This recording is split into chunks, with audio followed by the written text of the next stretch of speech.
दोस्तों नमस्कार। हिंदी दृष्टि के YouTube चैनल पर मैं हुकुम सर आप सभी का स्वागत करता हूं। आज एक ऐसे उपन्यास का सारांश लेकर मैं आप सभी के सामने प्रस्तुत हूं जिसको सुनने के बाद आपके रोंगटे खड़े हो जाएंगे। पारिवारिक रिश्तों के विघटन की ऐसी तस्वीर भी हो सकती है या आप सोच भी नहीं सकते। सामाजिक रिश्तों की इसी बुनियाद पर आधारित कहानी आपका बंटी आपके सामने मैं यानी हुकुम सर लेकर उपस्थित हूं। तो आइए सुनते हैं आज के उपन्यास का पूरा सारांश। आज के उपन्यास में राजेंद्र यादव ने दिखाया है कि किस तरह से पति पत्नी के रिश्तों के बीच जब बिखराव की स्थिति आती है तो सिर्फ आपसी रिश्ते ही नहीं बिखरते, बच्चों का जीवन भी तहस नहस हो जाता है। बंटी एक छोटा सा बालक जिसकी उम्र 8 से 10 साल ही है, लेकिन कुछ निजी कारणों से बंटी के माता पिता यानी अजय और शकुन दोनों तलाक ले रहे हैं। बंटी फिलहाल अपनी माँ के पास ही रह रहा है, लेकिन जब बंटी स्कूल जाता है तो बच्चे उसे चिढ़ाते हैं।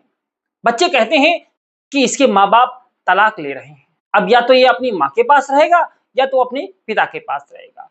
पिता तो वैसे भी इसके पास नहीं रहते। बंटी को ये बातें बिल्कुल अच्छी नहीं लगती। बंटी चाहता है कि जैसे सबके माता पिता उनके साथ रहते हैं, उन्हें प्यार करते हैं, उन्हें दुलार करते हैं, वैसे उनके भी माता पिता उससे प्यार करें। इसलिए वो कभी कभी अपनी माँ से पूछ लेता है कि माँ पापा कब आएंगे। माँ के पास इसका कोई जवाब नहीं होता, क्योंकि अजय और शकुन का तलाक का केस पहले से कोर्ट में चल रहा है। जब तक इसका फैसला नहीं आ जाता तब तक बंटी शकुन के पास ही रह रहा है। फैसला आने के बाद यह निर्धारित होगा कि बंटी अपने पिता अजय के साथ रहेगा या माता शकुन के साथ। पिता अक्सर अपने बेटे का हाल चाल लेने के लिए वकील चाचा के माध्यम से अजय अपने बेटे की सुध अक्सर लिया करता है और कुछ ना कुछ खिलौने, कुछ ना कुछ आवश्यक सामग्रियां अपने बेटे बंटी के लिए भिजवाता रहता है। बंटी इन तोहफों से प्रसन्न तो होता है, लेकिन उसकी ख्वाहिश है कि उसके पिता भी उससे मिलने आए, उसके पिता उसके साथ रहें। इस पर कभी कभी वो माँ से खींच भी जाता है। माँ शकुन यह कोशिश कर रही है कि बेटे की परवरिश में कोई कोर कसर शेष ना रखे, लेकिन माँ बाप किसी भी गाड़ी के पहिए के वो दो धुरे होते हैं जिसमें से एक भी अगर अलग हो जाए तो गाड़ी का चलना नामुमकिन हो जाता है।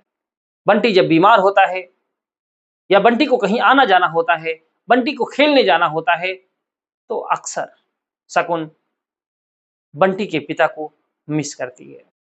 अरसा बीत गया है, तलाक के केस का फैसला भी आने वाला है। आज शकुन का मन बड़ा भारी हो उठा है। वकील चाचा के माध्यम से अभी तक चाहे अनचाहे अजय की यादें शकुन से जुड़ी हुई थी। बेटे के बहाने ही सही, लेकिन अजय कुछ ना कुछ शकुन के पास भिजवाया करते थे। तलाक के बाद वो रिश्ता भी खत्म हो जाएगा और आखिरकार वो दिन भी आ जाता है जब कोर्ट के निर्णय के अधीन पति पत्नी दोनों एक दूसरे से अलग हो जाते हैं। शकुन ने अदालत में यह पक्ष रखा था कि बंटी को उसके ही पास रहने दिया जाए। अदालत ने भी उस बात को मंजूर करते हुए बंटी को उसकी माँ शकुन के पास रख दिया था। लेकिन आज शकुन के साथ साथ बंटी भी बहुत हताश और निराश था, क्योंकि उसे ये तो मालूम ना था कि तलाक क्या होता है, लेकिन इतना जरूर मालूम था कि अब उसके पिता उससे मिलने कभी नहीं आएंगे। अजय आखिरकार दूसरा विवाह कर लेता है और यह खबर वकील चाचा एक दिन आकर के शकुन को बताते हैं कि अजय ने दूसरा विवाह कर लिया है और शकुन, मैं चाहता हूं कि तुम भी जीवन में आगे बढ़ जाओ और अगर कोई अच्छा व्यक्ति मिले तो उससे शादी कर लो। डॉक्टर जोशी भी बुरे व्यक्ति नहीं है, उनकी पत्नी कुछ दिन पहले ही स्वर्ग सिधार गई हैं। डॉक्टर जोशी जिनका झुकाव अक्सर शकुन की तरफ रहता था, लेकिन शकुन ने उन्हें कभी उस नजर से ना देखा था। शकुन के पहले पति अजय ने दूसरा विवाह कर लिया था, इसलिए दिखाने के चक्कर में कि मैं भी दूसरा विवाह कर सकती हूँ, डॉक्टर जोशी के विवाह करने के प्रस्ताव पर शकुन अपने आप को रोक ना सकी और शादी का प्रस्ताव उन्होंने स्वीकार कर लिया। बंटी इससे बेहद निराश था। वह अपने पिता अजय के अतिरिक्त किसी और को पापा कहने के लिए तैयार ना था। शगुन उसे बहुत समझाती है कि अब ये तुम्हारे नए पापा हैं और इनके साथ तुम अच्छा व्यवहार करो। डॉक्टर जोशी के पहले से 2 बच्चे हैं। शादी के बाद शगुन बंटी को लेकर डॉक्टर जोशी के घर आ जाती हैं। अपने नए पति के साथ शगुन को तो कोई परहेज ना था, लेकिन बंटी इसके लिए बिल्कुल भी तैयार ना था। बंटी डॉक्टर जोशी के दोनों बच्चों से बहुत झगड़ा करता है, उन्हें मारता है, पीटता है, इतनी शैतानियां करता है कि मां शगुन भी उसे परेशान हो उठती हैं। वो बार बार समझाती हैं कि अब यही तुम्हारे नए पापा हैं, लेकिन बंटी डॉक्टर जोशी को पापा कहने से साफ इनकार करता है और वो 8 से 10 साल का बालक अपनी मां शगुन से कहता है कि मैं इन्हें पापा कभी ना कहूंगा। मेरे पापा तो वो हैं जो पहले आया करते थे। ये व्यक्ति मेरा पापा नहीं हो सकता और मैं इसके साथ भी नहीं रहूंगा। डॉक्टर जोशी के प्रति बंटी का व्यवहार बहुत ही अभद्र था। आखिरकार बंटी का नाम स्कूल में लिखाया जाता है। 2 बच्चों के साथ बंटी भी स्कूल पढ़ने के लिए जाता है, लेकिन बच्चों से आए दिन झगड़ा करना, अपने उन दोनों भाइयों बहनों को रास्ते में मारना, पीटना, शैतानियां करना, स्कूल के नाम पर घर से भाग जाना, इस तरह की हरकतें देखकर डॉक्टर जोशी ने आखिरकार एक दिन शगुन से कह ही दिया कि यह लड़का सुधरने वाला नहीं। शगुन भी बार बार बंटी को समझा समझाकर परेशान हो चुकी थी। आखिरकार उन्होंने एक दिन बंटी को बुलाकर उससे पूछा कि बंटी, आखिर तुम चाहते क्या हो? तुम सबसे अच्छे से व्यवहार क्यों नहीं कर सकते? बंटी को डॉक्टर जोशी का अपनी माता शगुन से बातचीत करना, उनके पास उठना बैठना, ये सब उन्हें बिल्कुल पसंद ना था। डॉक्टर जोशी के विवाह के बाद शगुन भी बंटी को उतना समय नहीं दे पाती थी, क्योंकि बच्चों का स्कूल जाना, डॉक्टर जोशी के लिए खाना तैयार करना, इस प्रकार से कुल मिलाकर अब शगुन के पास बंटी के लिए उतना समय ना रह गया था जैसे वो पहले दिया करती थी। और बंटी तो यही चाहता था कि अगर पिता नहीं है उसके साथ तो कम से कम माँ तो उसे पहले जैसा प्यार दे। इसकी शिकायत भी उसने कई बार अपनी माँ शगुन से की थी, लेकिन शगुन भी करती तो क्या करती। बंटी की आदतें दिन प्रतिदिन बिगड़ती जा रही थी। आखिरकार एक दिन परेशान होकर शगुन ने बंटी से कहा, क्या तुम अपने पापा के पास जाना चाहते हो? बंटी ने हामी में सिर हिलाया। वकील चाचा के माध्यम से अजय तक इस संदेश को भिजवाया गया कि बंटी उनके पास रहना चाहता है। अजय उसे अपने साथ लेकर चले जाते हैं। आज बंटी के मन में बहुत सारे सवाल उठ रहे थे। उसे समझ में नहीं आ रहा था कि वह माँ के घर से पिता के घर जा रहा है तो वह सही कर रहा है या गलत कर रहा है। उसे समझ नहीं आ रहा था कि वो इस बात की खुशी मनाए कि वह अपने पिता के घर जा रहा है या इस बात पर दुखी हो कि उसकी माँ उससे छूट रही है। आखिरकार अजय बंटी को लेकर अपने घर पहुंचते हैं और बंटी से अपनी पत्नी का परिचय कराते हुए कहते हैं कि बेटा, ये तुम्हारी नई माँ है। बंटी उसी तरह से खींच जाता है जिस प्रकार से शगुन ने जब डॉक्टर जोशी का परिचय कराया था कि ये तुम्हारे नए पापा हैं। बंटी को बिल्कुल नागवारा गुजरा था। 2-4 दिन यहाँ रहने के बाद बंटी समझ गया, पिता के पास भी उसी तरह समय नहीं है जिस तरह से उसकी माँ के पास अब उसके लिए समय नहीं था। बंटी अपने निर्णय पर बहुत निराश था। उसे समझ नहीं आ रहा था कि वह करे तो क्या करे। बंटी की शैतानियां बढ़ती चली जा रही थी।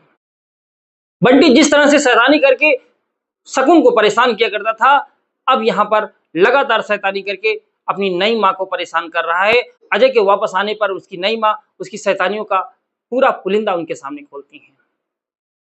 अजय बार बार बंटी को समझाते हैं कि वो अपनी माँ से अच्छे से बात करे। जैसे जैसे समय बीतता है, बंटी की शैतानियां बढ़ती चली जाती हैं।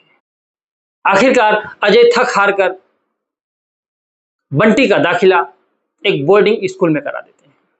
बोर्डिंग स्कूल जहां पर अब बंटी को अकेले रहना था।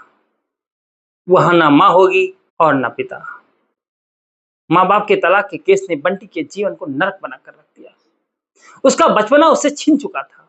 बोर्डिंग स्कूल ले जाने के लिए गाड़ी आती है, बंटी उस गाड़ी में बैठ लेता और बगैर कुछ कहे आसानी से स्कूल जाने के लिए तैयार हो जाता। उसके पिता उसे छोड़ने के लिए जा रहे हैं, लेकिन रास्ते में वो अपने पिता से कोई बातचीत नहीं करता है। जिस माँ बाप को पाने के लिए वो लगातार पहले शकुन से लड़ता रहा, फिर अपने पिता अजय से लड़ता रहा कि तुम दोनों साथ क्यों नहीं रहते, हमें माँ बाप दोनों का प्यार चाहिए। आज माँ बाप दोनों को छोड़कर वो बोर्डिंग स्कूल जा रहा है। हालांकि अजय ने बंटी को बोर्डिंग स्कूल में दाखिला दिलाने से पहले उसे पूछा था कि क्या वो माँ के पास जाना चाहता है। इस बार बंटी ने मना कर दिया था, क्योंकि माँ के पास से ही तो वह पिता के पास आया था। दोबारा माँ के पास जाने पर उसे क्या ही मिलेगा। इसलिए उसने बोर्डिंग स्कूल में ही जाने का निर्णय कर लिया, जहां ना माँ होगी और ना पिता। आज बंटी की आंखों में आंसू नहीं है, आज बंटी के चेहरे पे किसी तरह का कोई ऐसा भाव नहीं है जो अपने माँ और बाप से बिछड़ने का होना चाहिए था। उसके मन में है तो सिर्फ इस बात की कसक कि वह अपने माँ बाप को साथ साथ ना देख पाया, अपने माँ बाप को साथ ना रख पाया, माँ बाप दोनों का प्यार उसे ना मिल पाया। लेकिन इसके लिए वो बंटी जिम्मेदार ना था, इसके लिए जिम्मेदार थे तो अजय और शकुन। और आखिरकार कॉलेज आ जाता है और अजय बंटी को दाखिला दिलाकर वापस घर लौट आते हैं और बंटी एक बार भी पलटकर अपने पिता की तरफ नहीं देखता। और इस तरह से उपन्यास यहीं पर समाप्त हो जाता है। अब ना जाने वो बंटी कहाँ होगा, क्या कर रहा होगा। अब तो बंटी काफी बड़ा हो गया होगा।